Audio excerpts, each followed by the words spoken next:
Há exato 10 anos atrás, o mundo que eles vivem colapsou por completo. Um inesperado desastre natural apareceu. Todos os tipos de monstros que saíram de uma quebra dimensional trouxeram a extinção da humanidade, acabando com todos os humanos vivos. Porém, nem todos os humanos foram extintos, porque algumas pessoas usaram a mana que saía da quebra dimensional e se adaptavam com ela, assim ganhando poderes especiais, conseguindo matar os monstros que antes eram impossíveis de serem assassinados, assim ganhando títulos de caçadores. Opa, tudo bom? Galera, o nome da obra é My Dad is the Final Boss. Tradução: Minha filha é o chefão final. Vai ficar na descrição para quem tiver dificuldade. E claro, em troca dessa minha vontade benevolente, eu peço para que você deixe o like e também comente se você quer continuação ou alguma outra obra. Ou também se você quer que eu pare de fazer vídeo. Os três estão valendo. Muito obrigado e bora para o vídeo. O capítulo começa com o prota Lee Seo-jun, que vai ser chamado de Lee, perguntando para sua filha o porquê ela destruiu o mundo. E antes de sua filha responder, ela lhe faz uma pergunta. Pergunta se ele veio como pai ou veio caçar ela como um caçador. O santo da espada sagrada diz para o nosso protagonista que ela não é mais sua filha, e sim um monstro. Com Lee rebatendo dizendo que Seo não é um monstro, e sim sua filha.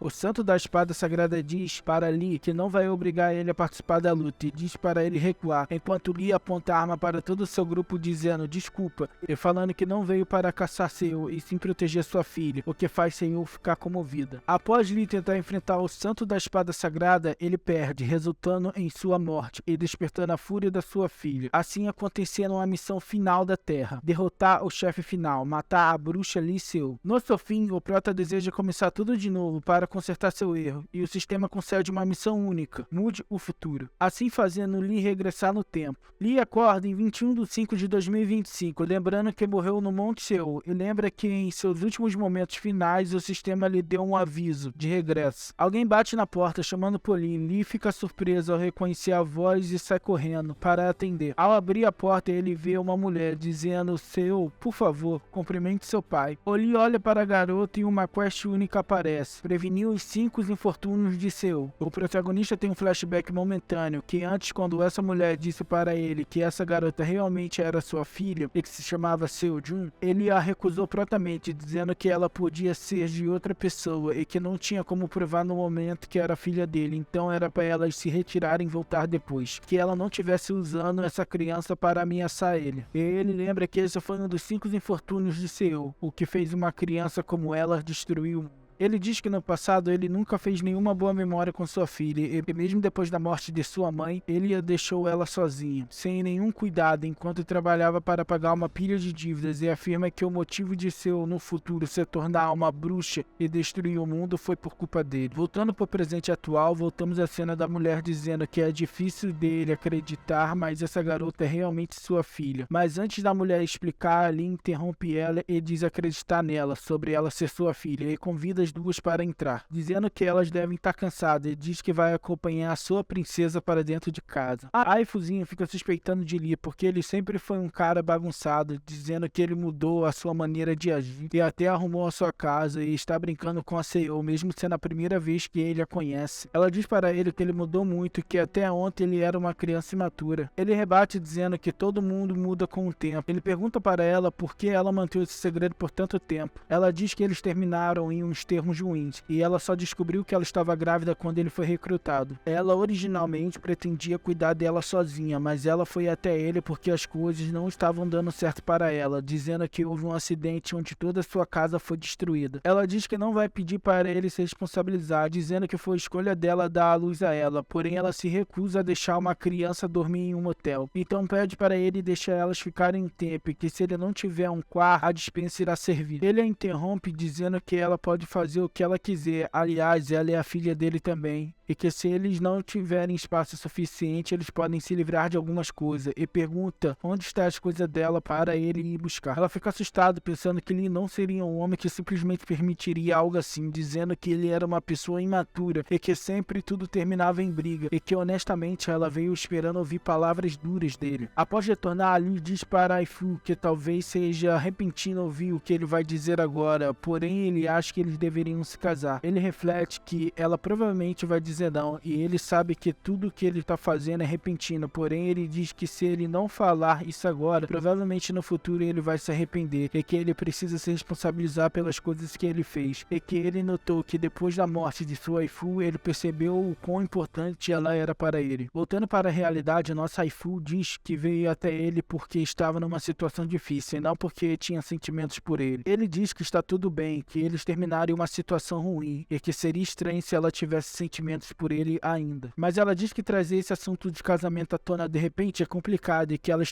ela está muito envergonhada. E continua falando que é muito grata por ele ter deixado elas ficarem ali, e fala para eles falarem sobre isso depois. No jantar, mais tarde, ele pergunta para sua waifu se ela tem algum plano, que cuidar da Seo vai trazer custos de criação, e que seria problemático ganhar dinheiro para comprar uma casa, e diz que ela pode contar com ele. Ela diz que pensou em algo e que vai se juntar à guilda. O prota entra em choque, lembrando que esse foi um dos infortúnios da Seo, com a waifu dizendo que ela pretende se tornar uma caçadora, e é por isso que ela está pedindo para Lee tomar conta de Seo. Ele pensa que isso é um desenvolvimento inesperado e que tem algo de errado na história. Antes de dormir, a waifu mostra para Lee o contrato que ela recebeu da guilda, dizendo que os benefícios e os bônus do contrato são ótimos, então ela acha que vai assinar. Lee diz que esses contratos de caçadores têm muitas brechas e que muitas guildas tiram proveito disso, dizendo que é melhor ela não assinar nenhum contrato. Ao ver que nossa waifu ficou triste com a situação, vendo que não tem nenhuma outra forma de pagar sua dívida, o prota diz que ela deveria assinar se ela quer tanto. Porém, se tiver algo suspeito, ele pede para ela não assinar e deixar ele mostrar como são as coisas para um caçador. No caminho da guilda, nossa waifu lembra de como Lee era imaturo e como ele está mudado agora, principalmente tratando de sua filha, que ele é um bom pai, afinal de contas. Enquanto a waifu vai para a guilda, Lee sai com sua filha e vão numa sorveteria, onde Seo fica impressionado com tantos doces, com Lee perguntando qual sabor ela quer, e ela acaba dizendo que quer de chocolate. Lee pergunta para a atendente se pode pedir mamãe a um alien em uma casquinha, enquanto ele reflete que sabe qual foi a guilda que entrou em contato com a waifu, e sabe qual métodos as guildas usam nessa época. Eles atraem jogadores com bônus de contrato e deixam eles presos à guilda, e basicamente escravizam eles com uma enorme dívida, e que antes dele retornar, ele sofreu desse mesmo mal, tendo que batalhar por toda a sua vida para conseguir pagar tudo, e que sua waifu estava na mesma situação e acabou morrendo antes mesmo de descobrir seu verdadeiro talento. Ele lembra que a morte da waifu é um dos 5 infortúnios que aconteceram a Seo. A cena é cortada para Seo assustado perguntando: papai, se a mamãe é um polvo, ela também é? Onde Lee e a atendente caem na gargalhada por ela ter confundido o nome da sobremesa com a vida real. Seo sai feliz falando que ganhou um montão de sorvete, e Lee explica que foi porque a atendente achou ela muito fofa e merecia uma bolona de sorvete. Ele diz que a Seo é uma menina muito fofinha e que isso é tudo graças ao gênio da waifu. Seo estica o sorvete para Lee e ele pergunta se o sorvete não está gostoso, e ela diz que está muito bom, mas ela quer tomar esse sorvete com seu papai. Ele fala que quase nunca foi chamado de pai pela Seo antes, porque passou muito tempo fora de casa e quase nunca conversou com ela, e muito menos memórias boas foram criadas. A única coisa que ele sabia sobre ela é que ela gostava de sorvete de chocolate, e que a primeira e a última vez que ela chamou ele de pai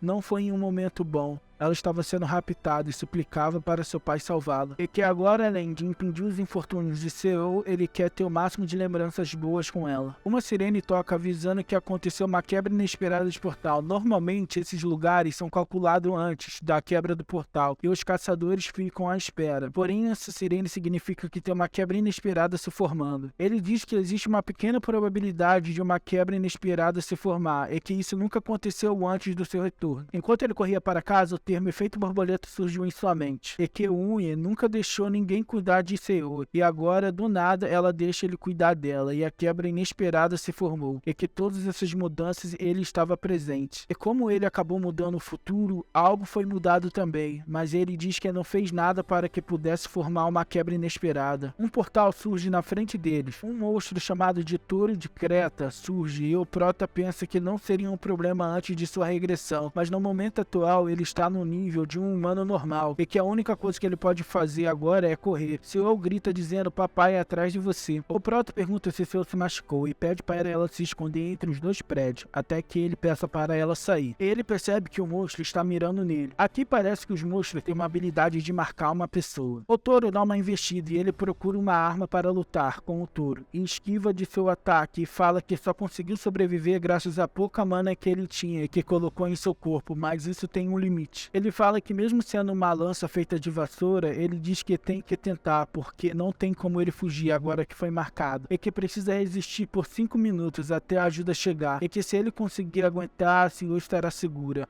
Mas mesmo sendo só 5 minutos, ele pode morrer em um ataque. O Prota tem um flashback lembrando que em sua vida passada ele não tinha força suficiente para sobreviver. Então ele estudou todos os livros de monstro que tinha, descobrindo seus pontos fracos. E o ponto fraco do touro de Creta era os olhos. Então ele junta toda a sua mana restante e lança em direção ao touro, porém ele diz que não consegue fazer isso como uma pessoa normal e cogita que errou o ataque. Porém o monstro não se esquiva e ele percebe que o touro está congelado no lugar. O touro fica desenfreado após sofrer o ataque e atinge o prédio que está quase caindo e onde a Seo estava escondida entre eles. O Prota corre em direção a Seo e se joga em cima dela, atacando todas as pedras, e pergunta se ela se machucou. Após isso ele desmaia, porém antes de apagar ele percebe que uma guilda chegou e pensa que pode deixar isso tudo com eles agora. À noite no hospital, nossa waifu chega desesperada procurando por sua filha, porém nosso Prota, que tá só o fiapo, diz que ela não precisa se preocupar, que Seo não está ferida. Após nossa waifu ver a situação de Lee, ela cai em choro, porém Lee pede desculpa e diz que era só uma brincadeira dela e de Seo. A Seo diz que o papai fez a mamãe chorar. Lee pergunta se ela está chorando. Nossa waifu olha para o nosso Prota e vocês já sabem, né? Lapada nele. Após ela descontar toda sua raiva, eles vão para o lado de fora tomar um ar e para conversar e deixa Seo dormindo no quarto do hospital. Prota fala que ela devia ter ficado muito assustada e ficou feliz por Seo conseguir se acalmar. Porém ele quer perguntar algo sobre a Seo. Ele diz que enquanto ele enfrentava o touro de Creta, algo estranho aconteceu, é que alguém usou magia de gelo, e ele acha que foi a Seo que usou aquela magia. Então ele pergunta para a waifu se a Seo é uma usuária de magia. E nossa waifu,